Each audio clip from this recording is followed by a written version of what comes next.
Monsieur le pasteur des différentes églises, Monsieur le président de la Fédération protestante d'Haïti, Monsieur le président de nos différentes facultés partenaires, chères étudiantes et étudiants, mesdames, messieurs, nous vivons une situation à nul autre pareil. Un moment de crise généralisée, crise politique, crise économique, crise sociale et surtout crise théologique. En ce temps de crise, ce sont pour nous des questions, des tâtonnements. Comment vivre cette crise au point de vue théologique? La première chose, c'est l'initiative. Elle est nécessaire pour vivre la crise, c'est-à-dire planter une nouvelle vie, surtout une nouvelle vie théologique. Là où la crise paraît comme un chaos, un vide, un fardeau et provoque des questions sans réponse, on peut la travailler jusqu'à la transformer en créativité. Oui, mais comment? Pour vivre la crise, il ne suffit pas d'avoir uniquement confiance en Dieu, il faut aussi avoir confiance en soi. Retrouver en soi une confiance grande qui est tout à fait différente de cette confiance mise en notre Dieu. Cela peut nous aider à nous développer durant ce moment de crise. Sentir ce rapport fondamental avec soi-même qui passe aussi par un rapport avec Dieu. Il faut que le soi, durant ce moment de crise, trouve le moyen de se développer. Se développer, c'est l'exigence de se former. Car se former, c'est être dans l'attente de l'autre et en attente de Dieu. La formation est en nous action de Dieu qui nous prépare à la rencontre de l'autre et celle de Dieu. Être formé, c'est être capable d'improviser dans une situation totalement imprévue, inattendue. C'est ne pas nous laisser déconcerter par l'indifférence et l'inconnu. C'est aussi de ne pas se laisser dérouter au long d'un devenir différent, sans repère ni balise, mais où, à chaque instant, il faudrait bien réfléchir vers où aller. Vous, Église haïtienne, vers où vous voulez aller? Quels sont vos projets de développement? Il me semble que vous n'avez aucun projet. Vous vivez dans un programme qui sévit dans l'enseignement théologique depuis 70 ans et qui ne donne aucun résultat. Rupture. Il faudrait une rupture dans notre méthode d'enseignement théologique. Car votre modèle d'enseignement théologique ne correspond plus à la réalité actuelle. Je suis en rage. Je suis en rage contre cette méthode, cet enseignement exhibé par nos professeurs de théologie, enseignés dans les églises, qui n'a rien à voir avec nous. Vers où voulez-vous aller? Vous êtes comme des pharisiens, vous connaissez la parole, mais vous passez à côté de ce que Dieu révélait à notre peuple, de ce que Dieu veut révéler à notre peuple. La crise nous appelle à redéfinir notre situation, à la repenser, à lui donner une nouvelle forme pour la vivre. Dans cette situation, vos discours restent inchangés. Vous avez les mêmes interprétations des textes bibliques, le même comportement. Et ce que j'avais l'habitude moi-même d'entendre il y a de cela 30 ans, 35 ans, vous les répétez à nouveau. Des interprétations qui restent telles qu'elles ont été inchangées, fixées, figées, alors que le monde semble évoluer et notre situation politique change. Quand voulez-vous emprunter une autre voie? La crise nous réfère à une notion de temps. Qu'est-ce que ce temps veut nous dire? Que nous sommes dans un passage. Ce temps peut être comparé à celui d'une crise qu'un ado traverse, en grandissant avec le cheminement vers l'âge adulte. Elle est là pour un temps. La présence de Jésus a introduit une manière de temps différent, un temps de salut kairos.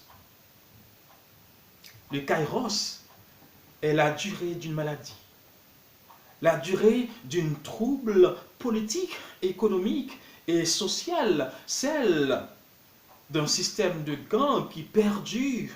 Il y a un temps de guérison, de nettoyage, où on mettra fin à une longue période de trouble. C'est le kairos. Le kairos est le temps où Dieu intervient. Le temps dont il s'agit prend deux formes. Le temps de crise, de trouble, et le temps de la délivrance. Kairos est vu comme fin du temps et comme présence salvatrice de Dieu qui nous interpelle, qui nous provoque et nous questionne l'avenir et celui de nos enfants. Il est un temps de Dieu, le temps de Dieu, un temps où Dieu doit intervenir, sinon nous mourrons toutes et tous. C'est pour cela que cette crise doit recevoir une parole de prophétie qui est celle qui dévoile le sens de notre destinée. Cette parole doit rendre compte de la rencontre de l'être dans sa souffrance. C'est une parole dans laquelle Dieu entre et fait irruption dans le cours de l'histoire ou de notre histoire.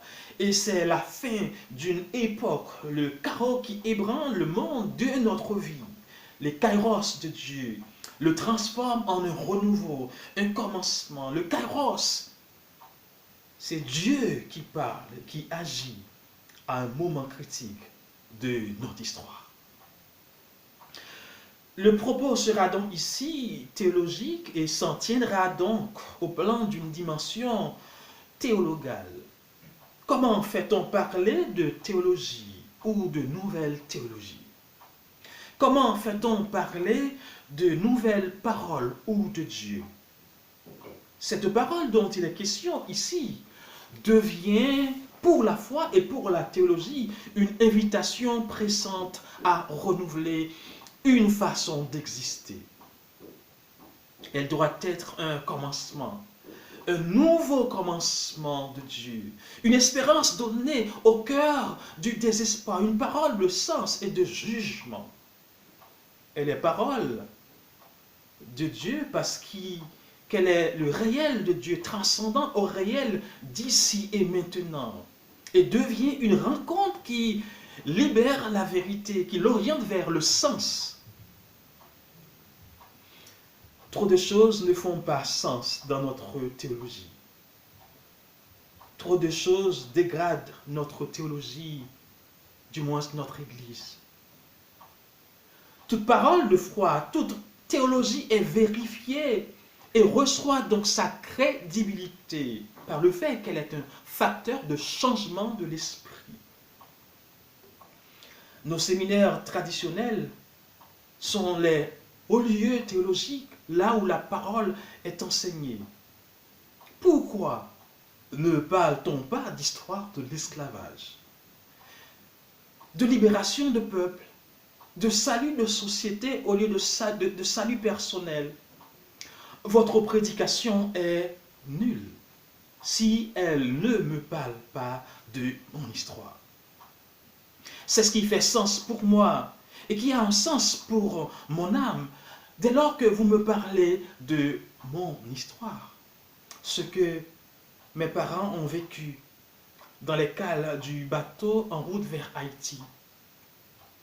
ce qu'ils ont vécu durant la traversée, subi durant cette période de l'esclavage et les chocs psychologiques qui nous suivent jusque-là maintenant. Ça, c'est mon histoire. Aussi longtemps que cette histoire n'a pas été lue, aussi longtemps que cette histoire n'a pas été travaillée, aussi longtemps que cette histoire n'a pas été comprise, prêchée, votre prédication ne porte en elle aucun brin de crédibilité. Cette histoire, c'est mon âme. Il ne faut pas la reléguer en arrière-plan. L'histoire de Jésus sur la croix ne fait pas sens pour moi si elle ne tient pas compte de mon histoire, de cette histoire. S'il y a une parole qui doit faire sens, une parole de Dieu, de jugement, une parole prophétique, les églises et les pasteurs l'ont mis de côté, relevant comme non-sens. C'est cette parole-là, cependant, qui fait sens aujourd'hui. S'il y a une parole, elle doit faire irruption dans le temps. Elle doit jeter une lumière et du sens sur nos vécus, ici et maintenant. Elle juge car nous l'avons expérimenté. Elle offre une parole libératrice car venant de la transcendance de Dieu, du Dieu invisible, elle porte en elle une puissance pour dégager une vérité, celle de Dieu. La vérité libératrice.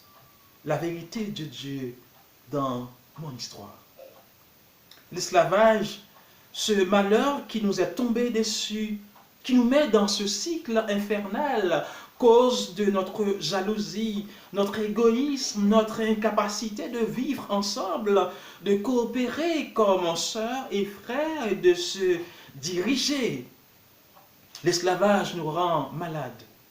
Nous sommes des condamnés ontologiques. Il y a les traces qui restent dans nos veines, dans notre être. Tant que ce malheur n'aura pas été travaillé, aussi longtemps que nous ne serons pas guéris de cette malédiction, nous serons incapables de nous développer. Voilà une parole pour aujourd'hui, parole de sens et de jugement.